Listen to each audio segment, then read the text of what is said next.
Hey everyone, I apologize if there's weird background noises. I'm recording this on a dark and stormy night. With that in mind, of course, I want to thank you for listening. Thank you for tuning in.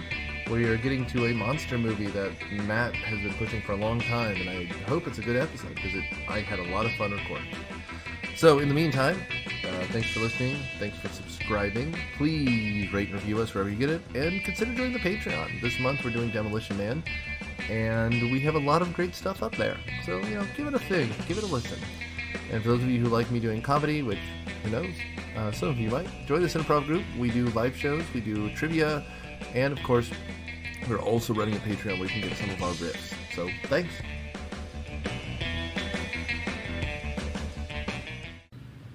Welcome to Myopia Movies. This week, we saw what happened when Peter Jackson doesn't direct Lord of the Rings movie. 2005? Yeah, Peter 2005. Jackson's King Kong 2005, not to be confused with any of the other ones. I'm host Nick Hoffman, we're from Cineprov, and on panel tonight we have...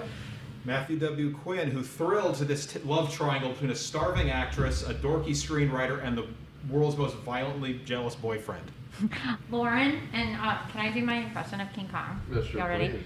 Oh, okay, I just had to. Thanks. Let it out, Lauren. Let it out. And I'm Jeremy. Okay, so Matt, you can give us a plot synopsis in a second, but we are talking about our first monster movie of the season, which is a shame. We should do more of them, though hopefully none are this long. This movie, how long did it take you to watch? I mean, obviously it's 3 hours, so it took you 3 hours to watch it. It took me like 2.5 days. Like, it was, I kept pausing it and being like, what? Like, is this like a New York story? Like, like the first act is like The Artist or something. Act 2, whatever. Yeah, I'll give the movie credit. It's basically divided into 3-hour-long segments. So I would, pause after each one and take a little break. Yeah, you need a stretch. Yeah. Definitely. You put it really well, Nick. I think you said something like, it's like climbing Mount Everest, and your Sherpa died after... Yeah, that's right. You don't even see Kong until an hour and 10 minutes into this movie. Yep. I wrote it down. You don't even see Kong until an hour and 10 minutes. Which is just, it's so stupid, man. Lord of the Rings, there's a ring in 30 seconds, man. Like, he's pulling all sorts of crazy, sexy pranks. But in this movie, it's a shit to get off the pot, man. Like, it's not a surprise King Kong is going to show up. We know who King Kong is in 2005. He's on the cover. He is. No. You don't, dude. An hour 10. They have to establish the city of New York for 45 minutes. Right. And he goes to a strip club, and then the meet cute is the scene from Aladdin with Jasmine. An apple, you will die. And like this big beefy dude. It's still better. It is still better though. In 1933, I watched 33 for this as well. The director Denham is picking up women at the women's shelter. He's literally standing outside like the YWCA, watching them check in with the matron, and he's like, no, and then the Aladdin scene happens, but you're just like, dude, I don't know which is worse, the strip club or the battered women's shelter, but both are pretty bad. I did like how they developed the character. They developed Anne a lot more. They developed Jack Driscoll. Of course, I saw the original movie like 20 years ago, so I don't even remember it that well. But that's the thing. You don't go to a King Kong movie for character development. You want to see a giant ape smash shit. Well, it made me like the characters more. I mean, like them, yeah, sure, but know their whole life story? Yeah, this is. I mean, the captain that looked vaguely like he was in a Taken movie. That's what I was going to say. He looks like someone from a 1920s PSA about the dangers of white slavery. He's going to like stuff Anne into a crate and sell her to a gangster in Shanghai. I mean, I have no joke. I don't understand any of their relationships. Well, and I would argue, does Naomi Watts, I mean, I felt like she just stared into the distance a lot. Well, considering like 98% of this movie is green screen, Right. Yeah, she kind of did. Like, Chekhov's gun, we know she can dance and juggle. By the way, when she does that for King Kong for 35 straight minutes, I nearly shat myself. I was like, is she going to do, oh good, she can juggle, oh good, and the monkey starts laughing. And at that point, I'm like, there's no hope in this movie. They go ice skating. Yeah. They go ice skating. Yeah, that should have been cut. Just completely gone. Kill your It's a darling. Sandy Bullock rom-com for 35 minutes. Right. Yeah. Like, they're like, oh my. And by the way, it's always the stupidest line of the movie, but the way Jack Black says, "'Twas the beauty killed the beast," and because they had to have a montage where they have a meet cute on a lake, and I'm just like, guys, none of this is okay. And then... No, it wasn't airplanes. It was beauty. Beauty killed the beast. I mean, and there is a scene. I'm talking now because we're just past Christmas here, but there's a Lifetime-esque scene where he's seeing other blonde women, and he's like, "You're not Anne," but he's literally throwing these women. Yeah. Like he's in Times Square throwing women, and you're just like, "What is this movie trying to say about anything?" This is a movie about a monkey in love. Apes a poppin'. Anyway, Matt, can you give us a plot synopsis of a movie that everyone's seen? Like, Well, it's the Great Depression, which we establish in about a 10-minute long, 15, 20-minute long montage showing Hoovervilles and Anne's theater closing down without her It getting could paid. have been an opening crawl. That's it. And where are and the spinning newspapers? Sorry. Yeah. and Jack Black's Carl Denham, who is like a really pretentious artist type who wants to have artistic integrity and doesn't like being told what to do by the money people, decides he's going to film his new movie on location on an island that is undiscovered, but somehow there's a map to it. We need none of this, by the way. Yeah. We like literally, because it adds nothing to the plot other than the fact that at one point Colin Hanks gives him a scowl. Like, when he's I hugging... forgot Colin Hanks was in this. It made me so happy. Which one is he? He's the one who The looks like Tom assistant. Hanks but younger. Yeah. No, I mean honestly, he looks like young Tom Hanks wearing glasses. He's the guy who shakes his head a lot. So he's Denham's little minion. Well, he's the one who runs the numbers. Like in the first scene when he's right. yeah, he's the guy in the hallway. He's the one in the back of the taxi. Like Faye, she's working for Cuba, and you're just like. Whatever. Because he's got two cronies. There's the young one and the old guy who dies. Everyone dies. Well, there is some good death in here, I will say. Anyway, we'll get to Monster Island in a second. Matt, get us to Monster Island in a second. Okay, so they all get off. They all go on this tramp steamer captained by not Liam Neeson, and Jack Black basically BS's. Sorry, Denham BS's Jack Driscoll, played by Adrian Brody, into not getting off the boat until it's too late to get off the boat by writing him bad checks. Because that's apparently what Denham is known for, is irresponsibility with money. We need none of this either. Yeah. And they sail to Monster Island where they have He this... tells them that they're going to Singapore, but That's right. but they actually go to Skull Island. Yeah, we go from filming the Hot Mikado to filming some, like... Which Skag. they have this bizarre slow-mo scene where Jack Driscoll is typing the script in an animal cage, where you see it's like the key S-K-U-L slow-mo, and meanwhile poor noob Jimmy, like the 13-year-old cabin boy, is like, who looks like Tom Holland except he's 12, is freaking out. 12 Holland. And we get to Monster Island in an hour. Where Carl Denham proves how much of a jackass he is by trying to force candy on one of the native kids. Oh, that scene is so racist. Yeah. And, It is okay. I'm glad I'm not the only one that thought that. 'Cause, like, I was like, this is so racist. I mean, we can talk about the original King Kong, but like, this takes it to another level by having these people first in like blackface and then in like gray face. I don't know what's going on with these monster people. But like we have a scene out of Apocalypto or something for like, because like the City of God, they're tearing this person apart. Like, they should trade King Kong in exchange for a whole company of dentists, because they all have like British teeth. God, yeah. All right. They do. They must have done that on purpose. They could also be fake. Oh, wait, Of course they're I thought you meant the. I was like, I thought you were just talking about the actors. So he takes them to Skull Island, and they find these natives. And then turns out And- King Kong is there. Right. It takes and us they, half the movie to get and here. they- It's just literally, and we don't hear Kong until an hour into this. It's I'll give Dude, and there's this old woman, like, she's grandpa with the sledge from, like, Texas Chainsaw, just sitting like, Kong!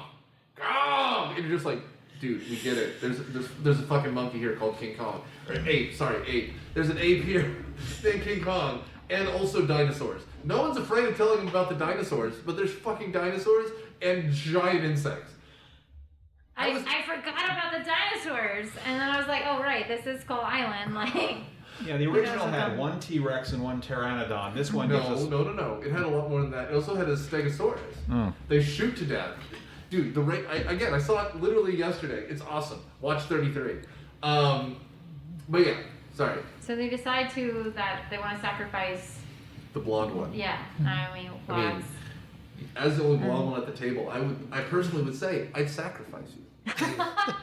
Thanks. Well, they've probably never met a blonde. I'm not Dude, sure. I'm not sure if that's an insult. You would I'm not sure if satisfy that's an insult or compliment, but either way, nice. They've probably never seen a blonde woman before. It's like, our God will really love this.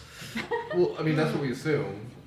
We don't get any subtitles on the savages, which they keep calling them. Which So is she fine. wins Kong's love by showing that she can juggle and dance, which also took 30 minutes to establish that she can do, and that she shows that Kong has intelligence and some emotion and.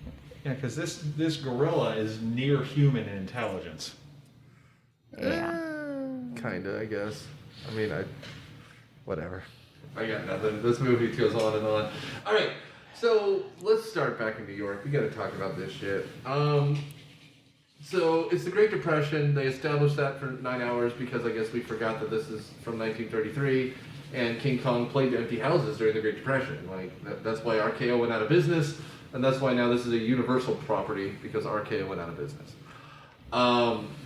This movie. Those Citizen Kane royalties just weren't coming in like they used to.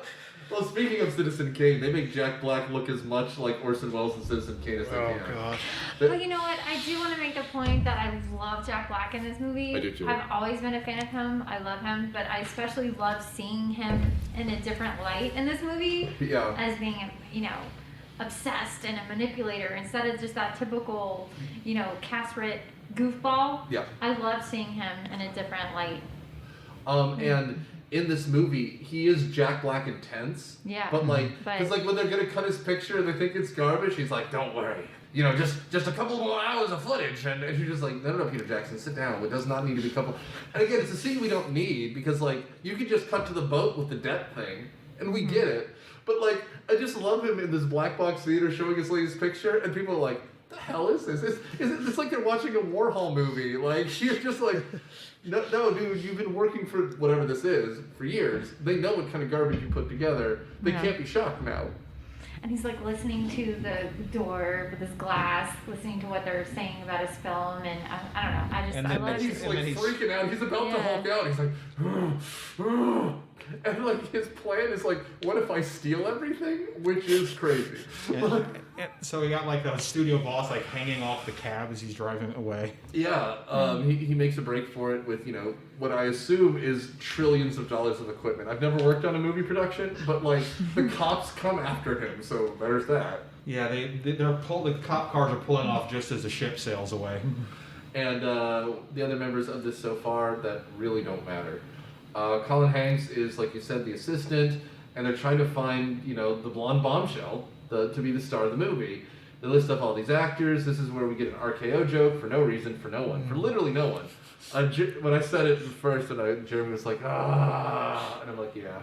Yeah, the weird thing about that joke, they're listing the actresses that are available for replacement. Say, what about Faye? And automatically people who know about the 33 will go, oh, Faye Ray. Yeah. But then they keep going. He's like, oh, she's working on an RKO picture. And he goes, Director Cooper. And it's like, we got it the first time. We got it. Or if we didn't get it, you don't need to keep hitting a joke that no one gives a shit about. But yes, Cooper was the guy who directed King Kong 33. Congratulations. He also had It's restraint. like Peter Jackson just wants to slam your head against the wall to get a point sometimes. Yeah, even when I first saw this is Myopia Defend Your College Years. I realized there's a scene where Anne is practicing introducing herself to Jack Driscoll, who she has a literary crush on, and she practices 4 times. It could have been 2. Actually, you get the point. You bring up Myopia Defend Your College Years, but I think we should do this, and maybe you can even be our guest for it regularly. But I think it'd be fun to do a bunch of high school, college comedies from like the 70s, 80s, and 90s, and just the honest, like in the modern Me Too movement. Is this movie okay? Because it's all like I saw a trailer on Amazon Prime right now is Porky's, and I'm like, and I watched like 20 minutes of it. I'm like, dude, the idea that high school boys are watching the high school girls shower is not a sexy prank. Like they were like, and again, Revenge of the Nerds, sexy prank. No, it's not a sexy prank. You are using revenge porn and selling it to campus, like, and that's the big sexy joke, guys. I'm telling you, we got to do Is This Okay for a month next season. Nice. And we need a John Hughes episode? No, this is not okay. Yeah, that's right. Next. What's the one that's really rapey? Is that 16 Candles? Yes. Yeah, we can do 16 Candles. Yeah. It's not okay. I mean, to be fair, you were with us for Breakfast Club, right? Mm-hmm. Dude, he eats a girl out under a table. Mm-hmm. While the principal's there. Right. That's a very specific fetish. It's a very specific tab on Pornhub. My principal's in the room. But yeah, we'll get there. Anyway. Yeah, Me Too movement. Kong is like a violent, abusive boyfriend. Okay, so, yeah, right. I mean, by the way, a giant man is probably a fetish for someone. A giant hairy man. I'm available. Gorilla suit. I'm 6'5". No, I'm Do not. you have a gorilla suit? There's slash fiction between King Kong and Chewbacca, I'm sure. But since you're bringing it up and mentioning it, there were some times, I'm sorry, where they were setting it up where I'm like, okay, are Kong and Naomi gonna like get it on? Like, what's going on here? Naomi Watts like, in character, like. Right. Just the way they would, like the soft music and the way they would look at each other. I'm like, okay, are they trying to set these up where these two are getting it on? Like, what's going on? Turns to a full-blown and she love would triangle. die. Yeah. Dude, I've been doing yoga for weeks. I think I got this, right? Yeah. No, now in the circus, now you're King Kong, but you also kind of want to fuck the hell out of it. Right. Because there's this kind of like, and you're just like, guy, is it getting a little girl a boner? Like, what are we about to see when he stands up? Some moments where like that was kind of alluded, and I was just like, okay, I don't remember where this is going, but. Yeah, it's something. It's really a goings on. That's for damn sure. Okay, so like really quick. Anne's vaudevillian. She's a dancer to one degree or another. In the show, we see her kind of, and she plays comic relief. Nothing is funnier than when a woman dresses like a man and a man dresses like a woman, because we see both in this movie, because of course we do. But she dresses like a man. There's a bit with a bowler. It's funny. It probably took her 6 months to learn to do this vaudevillian act, because, unless juggling is on her fucking resume. But like, then the next day the theater closes down because we need this movie to get going. She chases down a producer, and he goes, hey, there's a strip club who will hire blondes, and that's kind of her move. At that point, Jack Black sees her outside the strip club stealing an apple, and that's right? This movie could have used it like in a boo monkey that gets scared by King Kong. Yeah, a meet cute, as you put it, for a love story that never happens, because Jack Black is in love with film, not with any particular person. No, he's specifically in love with paying off his debts, I think, at this point, because it seems like he's just passing around the same bad check to everyone he meets. I'm shocked in this movie, he doesn't even buy her dinner. He's like, you want to be an actress, huh? This is like weird casting couch pervy stuff, because he picks her up outside of a strip club. Like, you want to be in movies? Like... Yeah, and he asked her if she's a size 4, not understanding the implication of that. Right. Are you a size 4? Yeah, she's doing a lot of mouth breathing in this movie. Jack Black is a world-class mouth breather. Yeah, and she basically flat out about to ditch him when then he realizes, I got Jack Driscoll, and she's like had a crush on him through his screenplays or something. Well, yeah, you can tell, this is fake because, a hot blonde having a crush on a writer. Come on. I mean, have you seen Stephen King? Like, just really looked at Stephen King? Although I hear I don't even have an end to that joke. I was going to say something about David Mamet, but we got nothing here. Okay, so... Oh, yeah. Stephen King has all kinds of weird fetishes, I'm sure. I bet. Anyway. Clickety-clack, clickety-clack. Yeah. Okay, so at this point, we get to a boat, the tramp steamer, which is the Venture, the SS Venture, and they're trying to get out. Jack Driscoll, like you mentioned in your plot synopsis, gets tricked to being on, and so we pretty much have our cast of characters, including 400 dead meats on this boat. We also don't...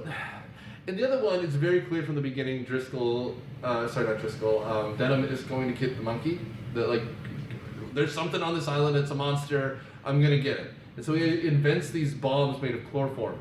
Here there's just chloroform on the boat. Yeah. I think they're supposed to be dealers in exotic animals. Sure, that explains why there's a lion for some reason. But what? Why did they hire this trip? Like, we know so much because they spend so much time wasting time that, like, simple things that could be ignored, we now expect answers for. I have no answers for this crew. This is a crazy thing that's happening, right? Mm-hmm. And they lock Jack Driscoll in an animal cage. Now,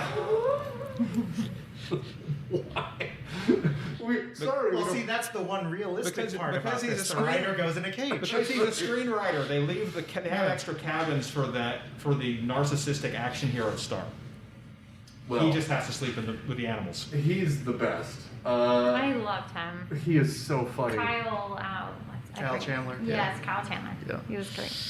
They also make him up to look like an old-fashioned movie star very well. I don't know. I mean, he also kind of has a young Orson Welles look to him, but his name is Baxter. He's the male lead of the movie, which has 15 pages of script when we start, so that's something. They'll fix it in post. Well, they're sailing from New York to what's supposed to be Singapore, so that's going to be that's like a month. Yeah, he can write a script in a month. He can write a script in a month, I guess. And then we have, we're on the ship for 3 hours. I don't know what... There's so much you can cut. You know what's not interesting about a movie? Watching them get to the location. Right? Well, the whole love story they set up between Anne and Jack on the ship is actually really sweet. It's fine.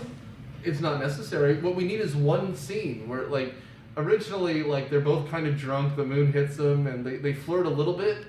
And then when they get to the island, he rescues her, or tries to. That's how they fall in love in the 33 version. This when just the reminded moon me hits so your bad eye of like the... a big pizza pie, it's a monkey. This is reminding me so bad of the early 2000s where they were trying so hard to make Adrian Brody a romantic lead, man. Dude, there were several movies. There was a couple where they were trying so hard for him and it just was not working. This movie made him an action hero. He was cool. No, I like him. I'm just saying they were trying, just stop trying to make him a romantic lead. It's not going to happen. It's the same thing they're doing with Chris Pratt. And again, he's fine in some of these. He doesn't need to be in 400 movies where they're like, he's going to be Indiana Jones too. I'm like, why? Really? Just let him be his, and also let him eat. I don't know why they stopped feeding him, but doughy Chris Pratt is the best. The honest trailers for Guardians of the Galaxy is hilarious. We took that chubby guy from, whatever show that was and made him a sex symbol, because fuck you, that's why. Yeah, Parks and Rec.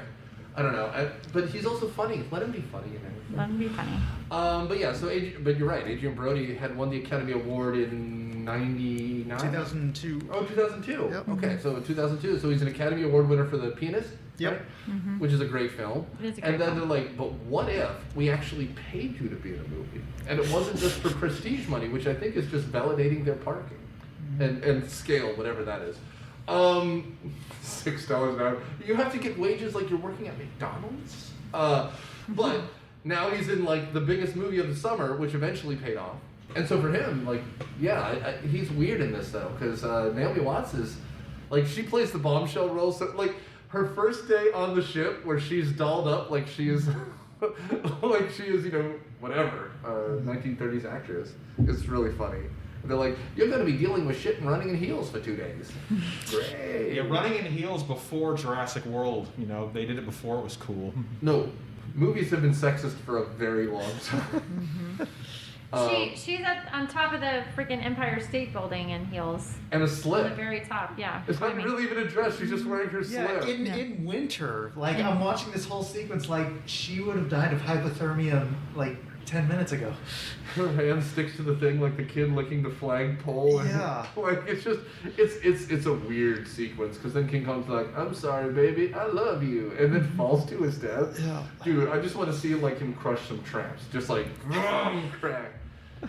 The airplane ending of the movie. That's actually probably one of the best sequences. Oh, dude. Yeah. You can tell that they saved a lot of CGI budget for that, because like there were times in the running through the jungle where he turned smooth because they clearly did not have the budget anymore. They went with the old school. You know, you don't see the monster for the first set. You just see like a hand or like his eye for a while. But the shame is, in the original movie, you see King Kong in like 30 minutes, like in full. Like they don't save the monster. Like in Jaws, they didn't save the monster. No, I had to look it up because I was interested. It was a record-breaking budget for this movie. It was $273 million, which at the time was crazy. Record-breaking. It's crazy. Yeah. And I guess because even like a Avengers movie costs like $250 million, like $250, like now. So we're talking huge money for new. Yeah. And this was this New Line or Universal? Universal. Universal. So felt like Universal had a lot of hits that moment. So I'm sure this. Yeah, they were was only it on worth their it? Was third it Fast worth and the it? Furious movie. Like, did they make that money back? I'm sure they did, but But not as much as you think, because Right. that doesn't count advertising usually. So that's $60 or $70 million, and so we're up to 340. And then the theater's got to get their cut. So no, I think it ended up making 500 if you include international. Domestically, it almost lost money. That's why they did a wider international release than usual, because it didn't used to be as standard as this. Though King Kong is a big enough property, you could stick it anywhere and people know it. But yeah, this so movie. have all of y'all seen the 1933? Because I have not. A Did very that? long Yeah, time ago. it's great. Okay. Yeah. It's good, So okay. and it's So considering. you feel like it enhances this version, seeing the original? Give yourself some time off, because this took weeks. I don't know. This version was unnecessary. It's basically, it's obvious Peter Jackson loves King Kong and just wanted to do his own big budget version for himself. Yeah, this is so Lord of the Rings, like the shots of the wall, and when then they sacrifice and they're pouring what looks like molten metal down the walls, the walls to summon Kong. Looks like something out of Lord of the Rings. It's epic. Yeah, this is not him correcting the original version. This is just him I love King Kong and I want to do it myself. No, and I always like to research before these and know more. When he was 9 years old, he saw the 1933 version, Peter Jackson, and that's apparently he was a kid and he was in tears when King Kong falls from the Empire State Building, and it became his inspiration to be a filmmaker. Apparently, that movie is what made him want to be a director. Yeah, and this does feel like a 9-year-old who has a $300 million budget. Yeah. Because he throws everything in there, which, obviously he had a blast making this. Yeah. It could have just calmed down just a little. There's deleted scenes like on YouTube where another monster eats some people. Well, we have giants like tanagrades or whatever these little teddy bear things are that fangle out a xenomorph mouth and eat Mustache Man. Now it's a shame because Mustache Man I felt had been well established. Now I watched the extended version. Now Good Lord, how much longer is that one? It's only 15 minutes longer, which. Oh my gosh. Yeah. So you saw them get eaten by the sea critter. Okay, yeah. So I was gonna ask that. I did not remember the part where they're rowing down the river and get attacked. So was that in the theatrical? No, it was not. Okay, because I'm watching this this doesn't look familiar, and also it's very unnecessary. Well, the other thing too is every one of these sequences you could cut by 25%. Not just cutting out sequences, but Or you could have just had them all as one. They go from the stampede, they come to a river, and they're like, "Oh, we're safe now." Something attacks them, they go to whatever scene. But this, it's Hugh Jackson scene, small scene with Kong and Ann, huge action scene. Small scene with Kong and Ann, another action scene. It's just combine all From a this writing stuff. perspective, we're supposed to break up the action sequences so it doesn't tire the reader out. yes, but as a film watcher, this is a very long movie. Yes. Yeah. You could simplify this so much. You could and again, Peter, you're right. This is not only a passion project. I don't know who he tricked to make this, but I guess it was the year after. I think he started filming the year after he won the Academy Award. Yeah. Right. So you can kind of do whatever you want, and a lot of these people, like after Parasite won, it's not like he started doing big budget stuff. And so Universal's like, we have a big budget, Academy Award winning trilogy. Let's let him do another big thing. Like, and the shame is, of course, I'm frustrated with Peter Jackson because I want him to make that freaking Tintin movie he's been promising for a decade.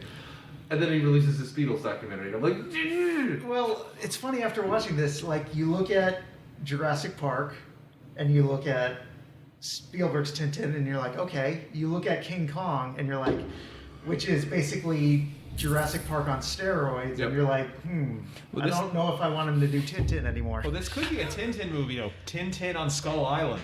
What are you talking about? Doesn't Tintin go on exotic adventures and stuff? Yeah, fine. You win.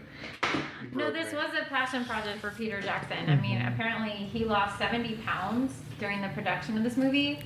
And They all from went like on the screen. stress and the work of it and stuff, and he was like, "No, it's diet, exercise." And apparently, all the cast was like, "Nah, Yeah. no, it's not." Well, he was trying to recreate Cooper's diet, which was probably just whiskey and cocaine. Like, it's the 30s, you went down to the corner store and picked up a liter of cocaine, dissolved in the whiskey, I guess.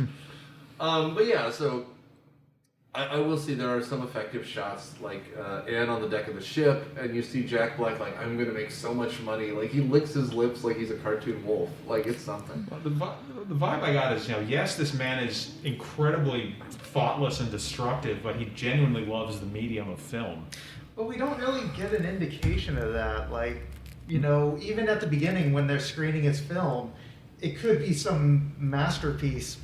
Obviously studio executives have no idea what's good or not, but Sure. we have no indication that he is this genius that he's purported to be. No, I think his ambitions exceed his talent. My point is, when he was filming Anne on the deck, I think he just loved the shot. He wasn't thinking about all the money he could make. No, for sure. I will say, if you believe that, then Jack Black does a good job acting more than the script ever tells you. Because, like, I'm right. I mean, now, I don't know what would have been worse. Because, of course, we never see anything he filmed the entire time. We see it in, like, relief, but we don't actually see it.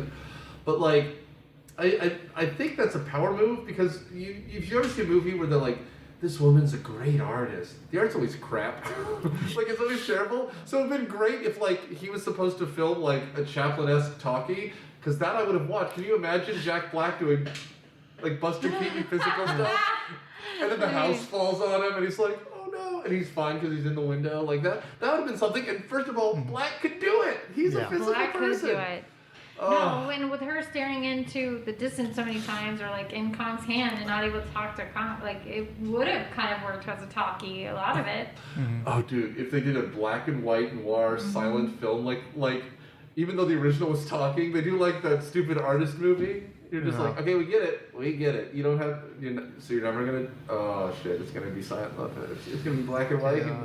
They could have had at least one shot through the camera, seeing all this destruction played out in like black and white square ratio. That would have been amazing. That would have been so smart. Like, where, like, that first scene where he's panning across, which again is very much like 33, and he's panning across that giant wall with the door. If it went through the lens and it got a little grainy and it cut to black and white for half a second, even if you had the color on the periphery, but you get this gesture where you have, oh, he really is getting these shots. He's a decent director. He's not a madman who kidnapped a woman against her will and stole thousands of dollars of equipment during the Depression. He actually has a plan, kinda. Yeah.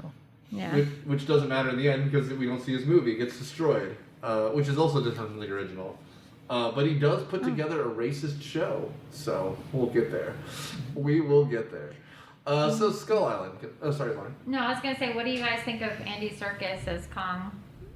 Good. Yeah, he's great. I mean, Yeah, I think it's well done. I mean, I thought this whole movie was well done. It needs to be tightened up significantly. Well, and yes, I will not argue with you there. Serkis does a good job. There's a featurette somewhere that is really weird, but I want to see because apparently, like, he, did all the body motion as you did, but that means those scenes when he's with Anne, like, it's like they must have practiced that, and so he's Andy Serkis, who's probably shorter than Naomi Watts, Yeah. like trying to Right. act opposite this, which is something. I mean, she must be tall. She's almost maybe a head shorter than Adrian Brody, who seems like a tall dude. Yeah. Yeah. Jack Black, on the other hand. I love that he's treacher. also another character though. He plays Lumpy, the cook in the. He does. Yeah. No, he does. Yeah. That's great. Okay, so we can talk about whatever you want to talk about Skull Island, but we got to start with the racist weird village thing. I don't know what this is. They come across this empty abandoned village. This one kid is there. Jack Black ends up nearly being skull crushed to death with a mallet. He nearly dies so many times in this, which again, not necessary. We get it. But then they see the blonde woman and they're like, oh, she'd be good. I don't know what the plan was if she didn't show up, because apparently Kong needs sacrifices. Like again, they should be grooming one of their own little children to be the sacrifice. Then she shows up and then there's an exchange, because then it makes more sense. It doesn't matter that she's a blonde woman. It matters that, oh, we don't have to sacrifice one of our own this year. Yeah, there could have been a simple shot of, them taking that weird necklace off one of their own and putting it on Anne. Or like a crown of flowers or something like that, something very Midsommar, just to signify she's the virgin sacrifice or whatever. None of that. Although, okay, this is where we can talk about this. In the original 1930s version, they actually had black actors, but they're running around with savage native outfits like these people are, sacrificing the one white woman. Now, I mean, D.W. Griffith immediately got an erection. We know that. But, does this fit? Is this more or less racist? Well, they're not a real ethnic group, so it's not like The Birth of a Nation where you see African-American congressmen drinking. That's true. But at the same time, it's the second you see them, they're painted as this, almost demonic group with, how their eyes are and how they're looking. It's not as if... And they darken their skin. Yeah. You can also have just, ragged, dirty people, or, shock, higher minorities. But, you can very clearly tell these people are in blackface, and it's not blackface. It's like they look gray like that face. to me. They looked... Oh, yeah, no, these are people under makeup. Because they look like kind of Aborigines to me. Yeah, but when they blink, you can say they have white eyelids. Yeah, no. Well, not all of them. Some of them. Not all of them, some of them, the right. little girl was actually, I believe I read that she's American Samoan. But, and there was a few, but there was definitely, that old woman is very clearly a white lady who's yelling. I mean, she's carrying out. It's fine. Is the manager King Kong? I would guess so. If your god is just down the road, he's your manager. Which sounds real church lady, but you're fine. I'm going to give the exotic foreign woman to the manager. So, at this point, we have the sacrifice scene, which is exactly the same as the other one. She gets her arms tied up. It's very women in trouble. She has her dress torn, and so back in the day, it was, again, the old movie's kind of a racist allegory. And so, you have the white woman in trouble, and the giant black man comes up and takes her away. She sees Kong and basically doesn't react. Or it's a very delayed reaction. She does that horrible scream, that I really like that scream, but it was later. So I don't know what they were going for, if it was she was in shock or was delayed, but when she first sees him, I paid attention. She gave no reaction. Well, sometimes people seize up and... That's what I'm thinking they were going for, I guess, but I'm sorry. I like to think if I saw something like that, I would react pretty dramatically, pretty quickly. I mean, I'd hope. Yeah. This is...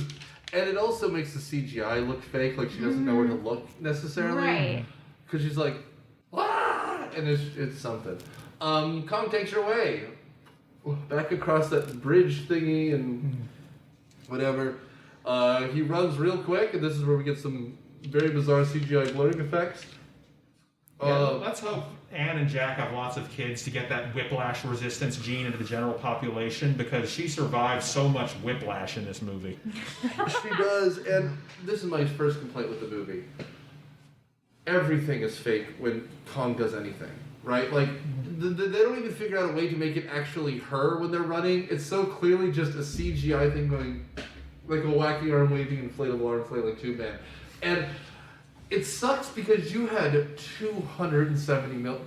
Can you put an actor in these scenes at all? Like, even at times, of course, like, yeah, like, we'll get to the bug scene, but like, you know, everyone's writhing around and they don't know what they're doing. Like, it's so clear that they're not reacting to anything.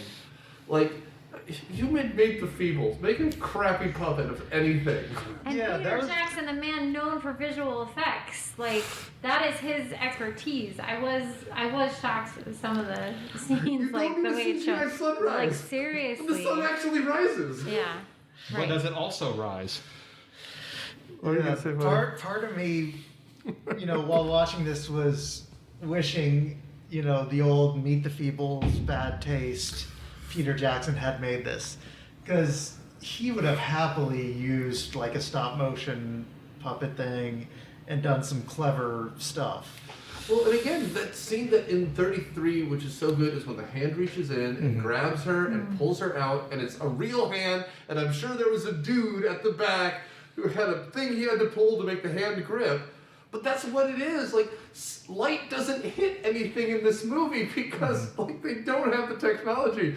And so Kong is sitting there in this beautiful sunset, and Anne is there looking at the sunset, and the sun is reflecting off of her face, and nothing on Kong because they don't know how to make it look like anything.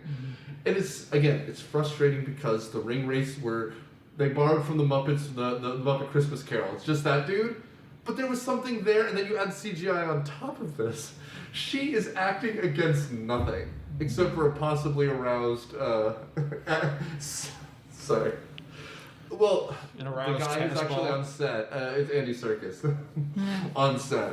But, yeah, anyway, sorry, Lauren, I cut you off right in the middle of the plot, but I was just, this movie, like, if I didn't care anything about anything, it's like, you know, it's maybe a 75 out of 100 on Rotten Tomatoes.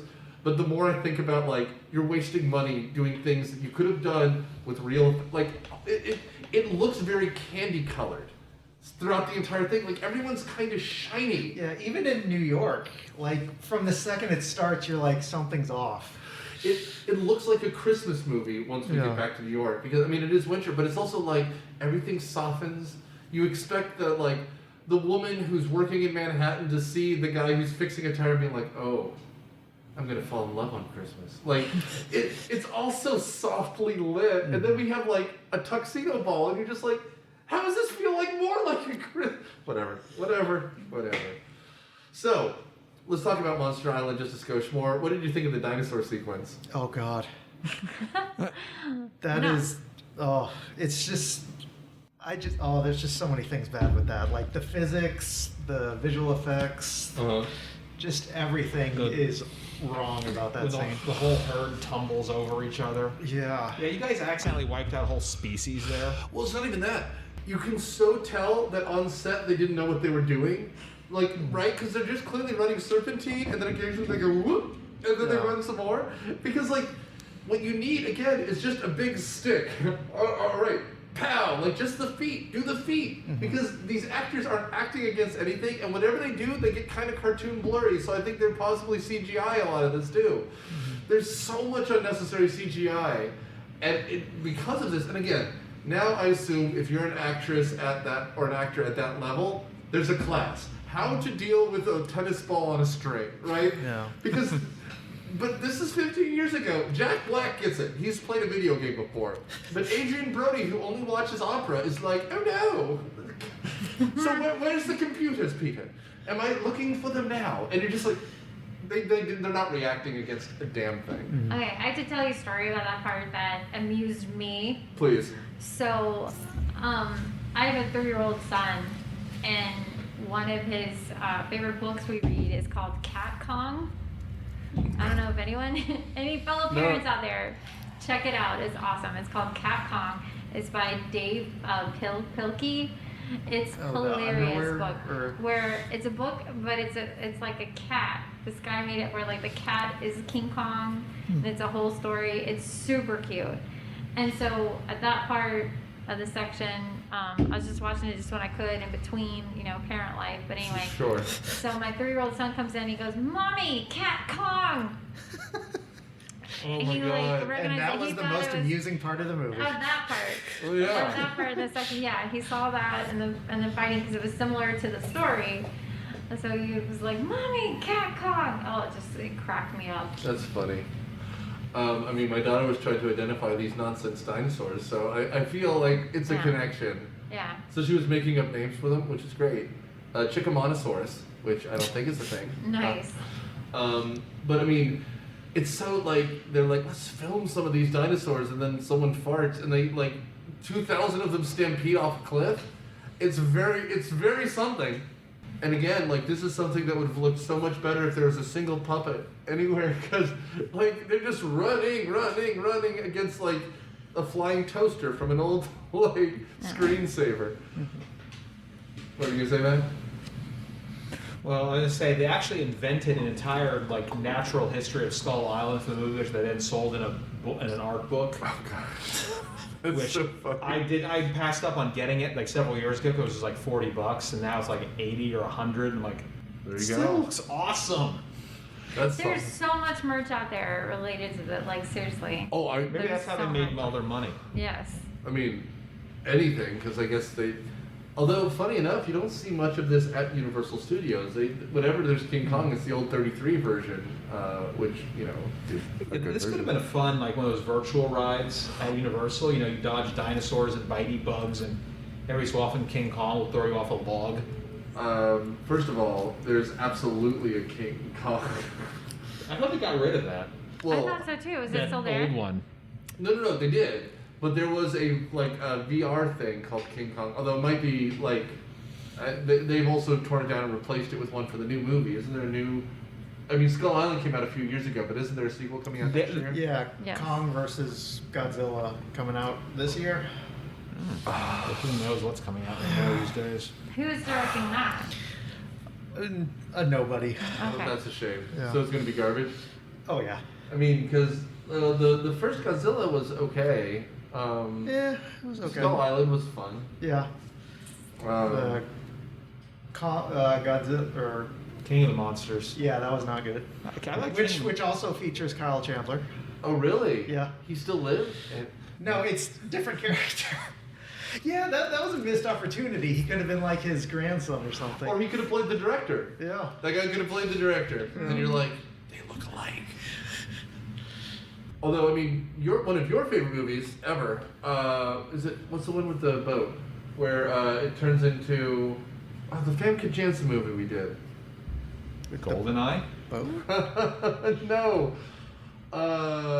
Deep Rising. Deep Rising was what I was thinking of. Deep Rising ends with them landing on Skull Island. Yeah. I Right. think, what was it him or Daniel who said that was supposed to be a prequel to a King Kong movie? I believe it was Sudsy, but either way, yeah. I mean, like, and they do that very clearly, and you're just like, I mean, I guess. But I don't know. I mean, this is great. I'm surprised there wasn't a sequel for this. Maybe it didn't make enough money. But I don't know what the fetish is with bringing back these Universal Monster things. But, like, we now have a King Kong, and they keep trying with the Mummy. God help them with the Mummy. But I was shocked at how many times this movie has either been remade or they tried to get it remade. Like King Kong. Yeah, I mean it's a well-known property, and it's not as if you need to write dialogue for Kong. It's just a big ape who destroys stuff. I'm Nick. I'm ape trying out for the role of King Kong. Yeah. And, I have a soliloquy I'd like to read for you. Oh, there's no dialogue, you say? Well, that's interesting. Do I still get SAG credit if I don't have any lines? A bit. I was doing a bit. So, Skull Island, we're on it forever, and everything is trying to kill people, I guess. I don't know how this one native tribe survived, but like... People do die. There's a lot of death. There's a scene where they're fighting centipedes for 15 minutes for some reason. Yeah, everything in the canyon that's probably adapted to eat each other decides, okay, let's just eat these things. Well, it's so funny you say the canyon, because I must have, 35-year-old dad fell asleep on the couch watching this, so I just paused it and went back the next day. And my first thought was like, how the fuck did we even get in a canyon? Like, this movie, since there's so much going on, it feels like I can check out for 10 minutes. And then it comes back and you're like, They're still fighting. They're still fighting They're the still same there. fight. Look, I guess bullets almost kind of work on the. Oh, good. There's more people. Oh, it's gonna still happen. Like that's how I felt about every single scene. The bugs look terrible, right? Everything about it, like it was like, it's fine. It's 2005 CGI, but it's a goings on. It just He's keeps screaming inside the worm. Great. I don't know what this movie's supposed to be rated, but this is a very graphic, horrifying scene for what otherwise has been a cartoon movie for kids. They get through the cave after, I guess, eviscerating 1,000 bugs with machine guns from above because the captain came back out of the good of his heart for some reason, I guess. Yeah. You know what you do? You say, oh no, a storm swept him overboard, and you go home. He's giving you a bad check already. You're fine. Whatever. They save the day, and then they're like, let's go get King Kong, or save Anne, or whatever. And they're like, no, let Adrian Brody save Anne so we can get King Kong. And you look at him, and he goes, you son of a bitch, I'm in. Like, the captain turns so quickly on the fact that they're going to have to sail back from Singapore, wherever they are near, drugging an ape every 8 hours with chloroform by shattering in his face. I don't know how they get across the ocean. That's never addressed, but King Kong must have been strapped to something. Yeah, that's... How did they even get him? They say it's a very small boat for some reason. Yeah, he... Can you Like, imagine? his arm wouldn't have even fit on that boat. Did they? Well, how did they get him to New York in the original movie? Did they have a raft or something? Well, no, they have the same ship, but the thing is, the ship is much bigger. Yeah, the ship is big. And King Kong is also, in this movie, crazy big. In the original much, King much Kong... bigger. Yeah, in the original King Kong, there's weird shots that make him look... But, like, all in all, he's, like, a quarter the size of Anne. Like, in this movie, I just imagine him, like, they put ropes under his arm, and he's like, his head is on the deck, and they're just dragging him behind the boat all the way back. Like he's the drunk at the party that you need to keep upright. Yeah, how buoyant is Kong? The boat starts to sink. They're like, shit. Oh, God. And then, anyway, we show up in New York, and we have that scene. Like, and I mean, we could talk about the fighting of Kong, capturing of Kong quickly. It reminds me of, for those of you who've seen Mandalorian, when they're fighting the Sarlacc thing, the dragon. Oh, yeah. Because, like, they're like, we'll set a trap for him, and oh no, the trap backfired, and they're just swinging these people around. They crush a bunch of them with a giant rock. Like, this gets silly right here. Yeah, it's CGI people getting thrown this way and that. Like, you don't care about any of them. It turns into a level from Rampage World Tour for a second. gosh. But how many crew did the Venture have, and how many of them? Because Jack Back claimed 17 people died. There was so many more so people many who more. died, and they're just like, 17. Yeah. Did you use that whole Adobe Premiere package, Peter? Like, how many people did you add? Because, I mean, you're right. At one point, like they're throwing Sims into the wall very clearly that they didn't even fully render. Like, let's just make it so it's the back of the guy's head, so we don't have to do a face. Like, and he turns pow into a jib jab, and then he falls into the water. Yeah, assuming not everybody died, they're gonna have like 2/3 of the crew like in traction on the way back to New York. Who's running the ship?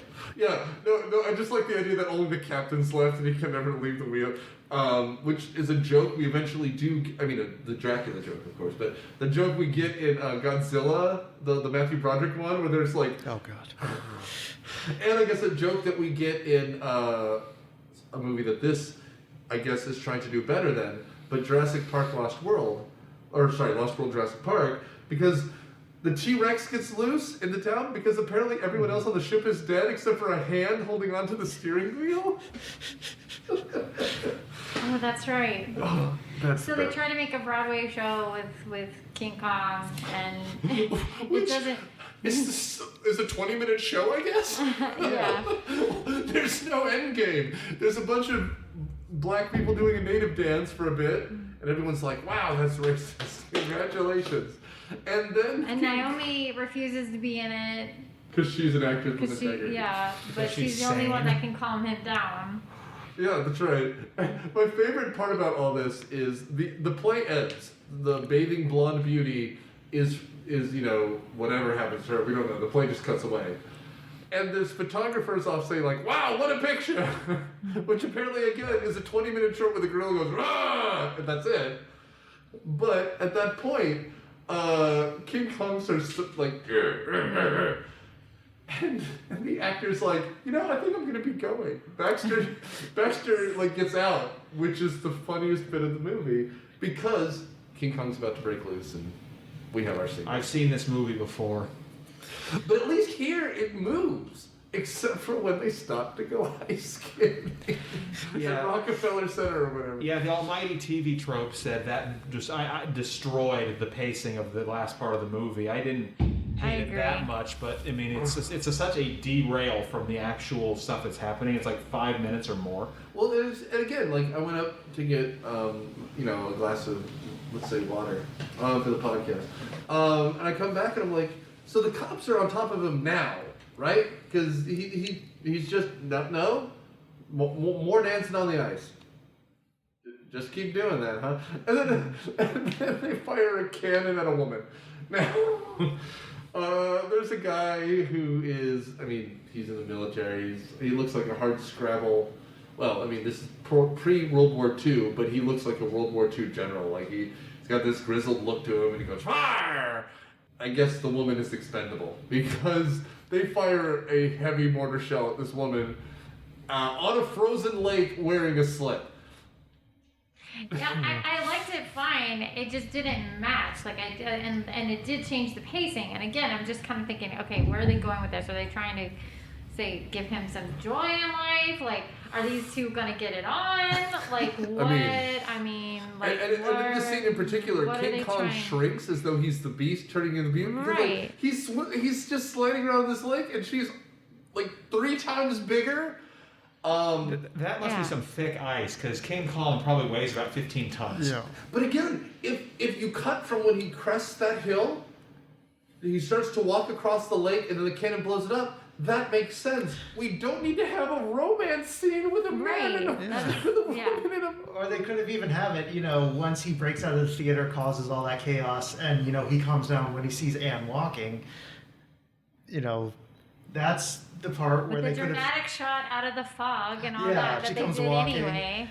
And that's when they could have had the bomb drop, Right. because he's calm there. And then it would have picked back up again. Well, or, like, if you want to show that, like, he is from this island nation, has never seen snow before, which they kind of do, too. Like, he doesn't know what the ice is. Then, I know the geography is wrong, but then the theater district abuts the park. So the second he gets out of the theater, they do the ice scene. Otherwise... He's been chasing Jack around in the car for about 15 minutes. Who knows where he is? Well, it's Central Park. It's New York. Like that's where there are ponds. Park, yeah. There aren't random ponds in New York otherwise. But like, what I mean is, to get there, we have to have him destroy several taxi cabs, look on a bus, the trolley car, and again, he's just picking up blondes and chucking them. And he sees Jack, and he knows who Jack is, and he goes full on psychotic boyfriend. Jack Driscoll here is just like, give me your cab, and he goes, buddy, you can take it. It's funny. That made me laugh. Yeah. Yeah, that dorky guy's got more balls than most people. Like, hey, I'm gonna chase a monkey in a cab. That should have been a cameo with Stan Lee. That would have been awesome. Or maybe He's or the Peter cab Jackson. driver. He He's has the cab cameos driver in or something. movies. Yeah. Yeah. I am an American named Peter. That'd be awesome. Okay, Stephen Strange. Well, you gotta flatten out that accent. You have to go full Hugh Laurie as Dr. House. I'm taking Vicodin. Nailed it. I'm pretty sure. Anyway. Nailed it. So at this point, apparently, Anne, who is in a sort of show, like a vaudeville show now, steps outside and realizes King Kong needs her. Her Kong sense is just going off. And so again, not grabbing a coat for some reason, she walks 20 blocks in downtown Manhattan covered in snow, and just holds out her hand, and King Kong's like, bitch, this is a date now. And then, and then they make cute selfies, and they go ice skating, and they have ice cream, and then, oh no, cannons. I mean, how many dates have been ruined by cannons? I joke here because I think, other than... Was Cannon a double entendre? In New York or Somalia, depends on the place. See, I went with the sex joke, Matt went with the race joke. He did. Race jokes, I think a war joke. Nothing is funnier than war, let me tell you. Well, if you don't What laugh, is it good for? Comedy. well, if you don't laugh, you cry. That's the name of the album. What is it good for? Yeah. Comedy. Yeah. But it does feel like a date night, and he's like, "Baby, we're going to the top of the Empire State Building." Dude, we're gonna end Manhattan. We're gonna first base it on top of a mountaintop, which is a metaphor for a penis. Yeah. And she's climbing that shit. I know. I'm so sorry. She would die. I've known this woman for 20 years, and our relationship used to be built on, mutual friendship and watching movies, and that is crushing. Like listening to her, and I've seen her stand-up set, and it was good. Her watching me do comedy, I just feel like there's like friend marks, and she's just like, oh no, No, not at all. So we get to the Empire State Building, which is again the most iconic scene from the original, and Adrian Brody runs up 400 flights of stairs to help her. After whooping up on 2 soldiers. Yeah, after committing a crime against the federal government, he decides like love is more important than jail. And then he, takes an elevator to the top. And at this point, it's the classic end. But because it is what it is, it just has to take forever to get anywhere. Yeah, how many times do they dive bomb Kong and machine gun him? And if you want to show scenes like there's a lot of planes and he smashes them, you can get to it. Yeah. Just get to anything. This movie has to take a walk when it's the action movie. You should take a sprint. Like this is where Arnold is jogging and he's about to start sprinting, and they're like, oh, but what if they had another romantic moment? And you're just like, it's a fucking gorilla. That was a really cool shot though of the airplanes all of a sudden coming around the corner. Yeah. With the sun and the comic. That I'll give him props for. That was a very, very cool shot. It was well composed. I like that, and I mean. And the problem is, too, we've seen this exact shot before, because at one point, she tries to escape and awakes these giant vampire bats on Skull Island, and so what do? We have Kong kind of straddling something, and he's swinging to do flying things, and you're just like, we saw this. At least get to it. Have the decency to get to the thing we've already seen you do. So he fucking throws some biplanes at each other. Like, he calms it up. But then they have one last look into each other's eyes, like I'm to Jeremy right now.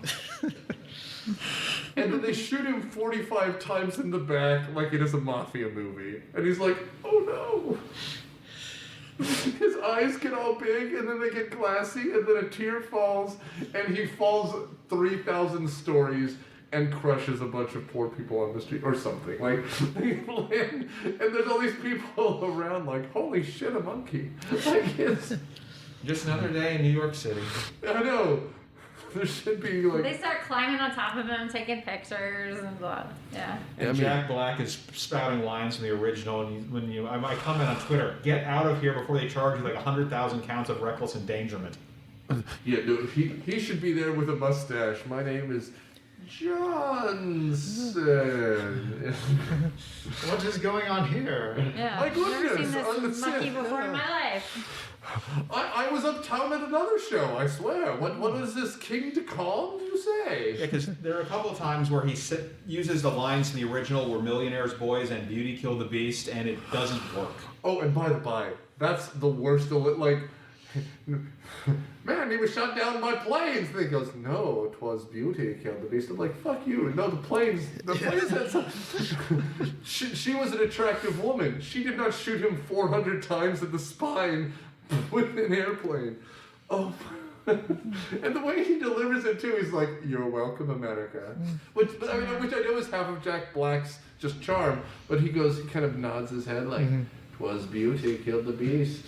Ciao. And then, he wildly coyotes out of this movie. He's just running. But yeah. Any other thoughts before we cut this down? Because, oh come on, give it to me. No, I mean, yeah, that's really the main problem. This needed to be a 2-hour movie. Yeah. That's it. Like, so much of the problems could have been forgiven if it had just moved along. Yeah. Yeah, I mean, you don't even have to cut any scenes. Just cut a few seconds here or there off every scene. It'll pile up to 10, 20 minutes really fast. And this movie is, with credits, 3 hours and 10 minutes. Like, it is so long. And, I mean, I guess your version was 3 days worth? Yeah, I mean, it's... Peter Jackson's Berlin Alexanderplatz, just 24 straight days of filming. Final thoughts, Jeremy. Yeah, it's just, this could have been a lean, mean picture. A lean, mean monkey machine? Sure. This, I wish old Peter Jackson, had made this, because he would have made a stop motion. There probably would have been some nice gore in it, and it would have moved. But, this is the Hobbit Peter Jackson. Yeah. And that's it. I mean, yeah, that's all I can say. Lauren? No, I liked it. I mean, it entertained me just for way too long. Way too long. I actually forgot this was directed by Peter Jackson. And when I remembered that and saw how long it was, I went, oh, right. But I love it. A lot of the visuals were really cool. Some of the scenes were really cool. My favorite part was Jack Black and some of the beautiful scenes on top of the Empire State Building. Really well done with the planes and stuff. But besides that, but definitely, yeah, if they just tightened it up, it'd be a lot better. Matt? This is just a beautiful, well-made movie that could stand to be cut by about 20% or more. Yeah. Just as I mentioned earlier, just trim a little here and a little there, and it adds up, because this movie is way too long. Mm-hmm. But it's very well made. Everyone acts well. I enjoyed it. I could have enjoyed it better. I will, I guess, defer part of my review specifically to what Lauren said, because, and I guess Matt to an extent, this is a very pretty movie. But what I think he got exactly wrong is Lord of the Rings, there are these beautiful shots of nature, but it's very broad. Like, you see the breadth of, like, the New Zealand countryside they filmed it. It's huge.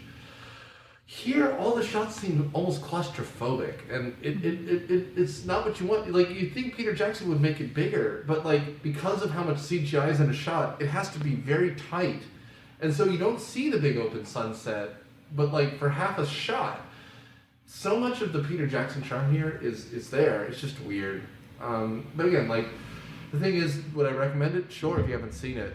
But I don't necessarily think you have to really seek it out.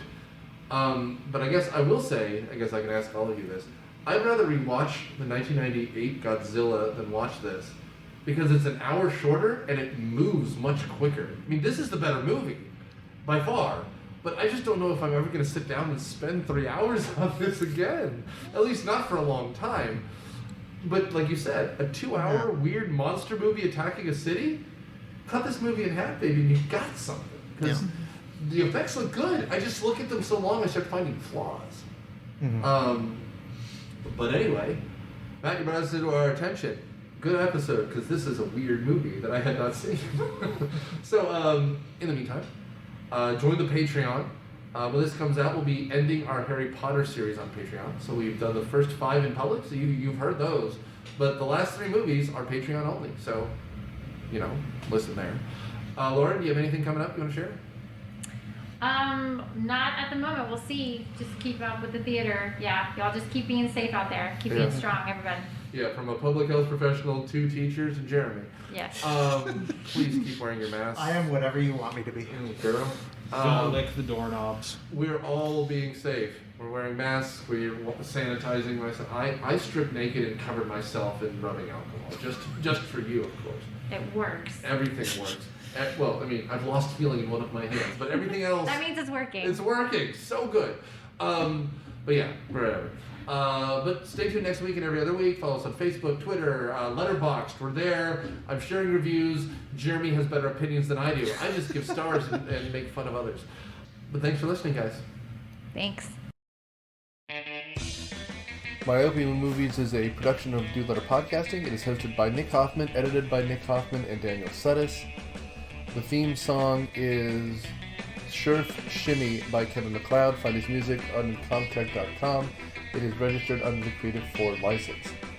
Our regular panelists are Matthew Quinn, Daniel Suddas, Nick Hoffman, and Jeremy Reibel. Thanks for listening. Please support our Patreon at patreon.com/myopia. Thanks, guys.